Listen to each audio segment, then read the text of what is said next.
Have you ever wondered what it takes to go from a person who's avoiding the dance floor to someone who can dance with ease at every single party they go to? First of all, as a person who used to be very awkward and a very shy social dancer, I can tell you that it's 1000% possible to not only get to the point where you're comfortable dancing in front of others, but to where you're actually really good at it. But don't just take it from me. In this video, I will show you the transformation, but also strategic steps that allowed my client May go from uncomfortable to confident in just about 3 months. If you're serious about learning how to dance, be sure to grab a free guide that I created for you on 7 steps to start feeling and looking great every single time you go out. You can download it at the link below. The guide is free, so you have nothing to lose, but it's a proven method that allowed my clients over the past 18 years or so go from very bad looking on the dance floor or not dancing at all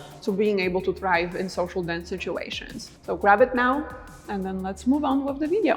All right, secret number 1, you have to be ready for the movements that you're learning. So if you cannot make basic, boring movements look amazing on you, you shouldn't be learning something that's more advanced or complex, because those movements won't look good on you either. And why is that? Because the body is not ready for those advanced movements yet.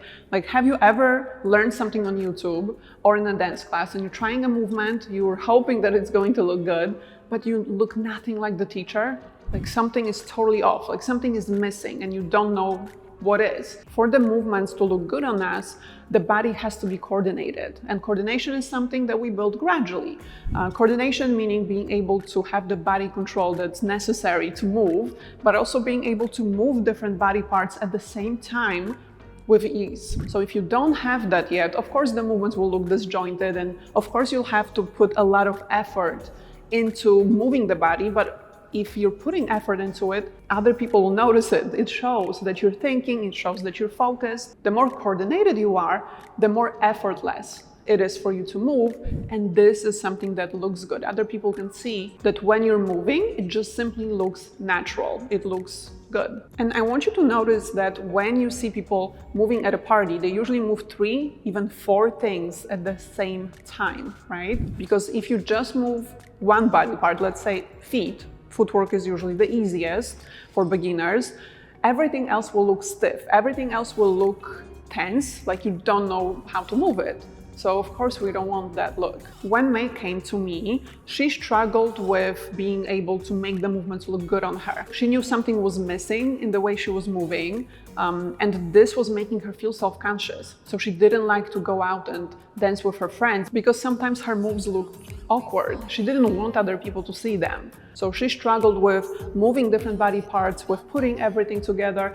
Let me know in the comments if you can relate. And before May could move everything at once, we had to first make sure she can move just one body part to the beat correctly. Then gradually we moved on to 2 things at once, making sure she can match those movements to the music. Does it look like dancing? No, not really. But at least it's correct. At least this is something that will allow to build her coordination gradually. First moving 1 thing at a time, then 2, then 3, and so on. And eventually May was able to move everything effortlessly, but in order to get there, we had to challenge her coordination gradually. If you struggle with coordination as well, by the way, feel free to book a call with me at the link below. If you want to learn with my feedback, with my guidance, during the call, we'll talk about your specific issues, and let's see if we can work together inside my online program. So the link is below. Secret number 2.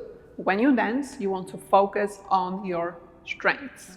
When you dance to one song, most of what you're doing should be the movements that are the most comfortable for you, the movements that are easiest for you, and only from time to time include the moves that you learned recently, the movements that you haven't maybe practiced all that much yet. This will make your freestyle look much more effortless. What was easy for May to do were movements with the feet as well as the hips. So we had to make sure that she has enough of dance moves, so she has enough options for footwork and hip movements so that her freestyle can look interesting. And I told May to use specific movements with those specific body parts when she's dancing the most, as we are working on other things, as we're working on loosening up everything else, right? And while we are working on her coordination, so she can then put everything together and move those 3-4 body parts all at the same time. And let me know in the comments, what are some of your strengths? Like, what body parts are the easiest for you to move?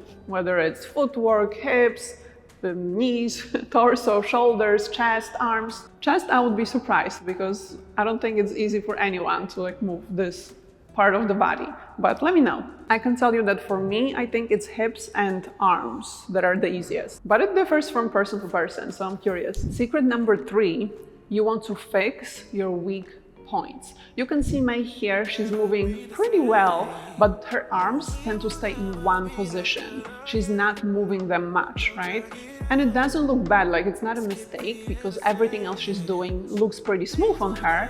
But I didn't want May to feel limited when she's on the dance floor. Like, I wanted her to feel good moving everything. Because remember that when you're aware that there is something missing, or you're aware that you have a specific issue, while you're on the dance floor, you will think about it. It will prevent you from having fun and from enjoying yourself. So we want to fix any issues, any weak points before you step onto the dance floor. And for May, I don't think she had to do anything too specific with the arms.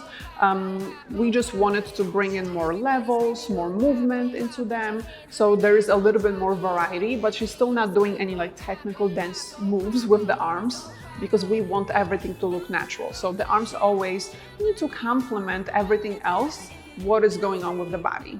By working on her coordination, by playing to her strengths, by fixing her weak points, now when May's dancing looks so much more natural, so much different from when she first started. If you want to take learning how to dance to the next level, be sure to download my free guide on 7 steps to start feeling and looking great on the dance floor. You'll find it at a link below. And if you want to know how to apply these steps directly to your issues, to your situation when it comes to dancing in social settings, book a call with me. Let's chat about your specific issues, and let's see if I can help you inside my online program, Confidence Through Dance. I will also leave a link for you below. You can see where May started from and how far she was able to get, and I'm sure you will have an amazing transformation as well. And as always, thank you so much for watching, you guys. Let me know if this video was helpful, if you were able to relate to May, if you liked the transformation, and I'm going to see you in my next video very, very soon. Bye.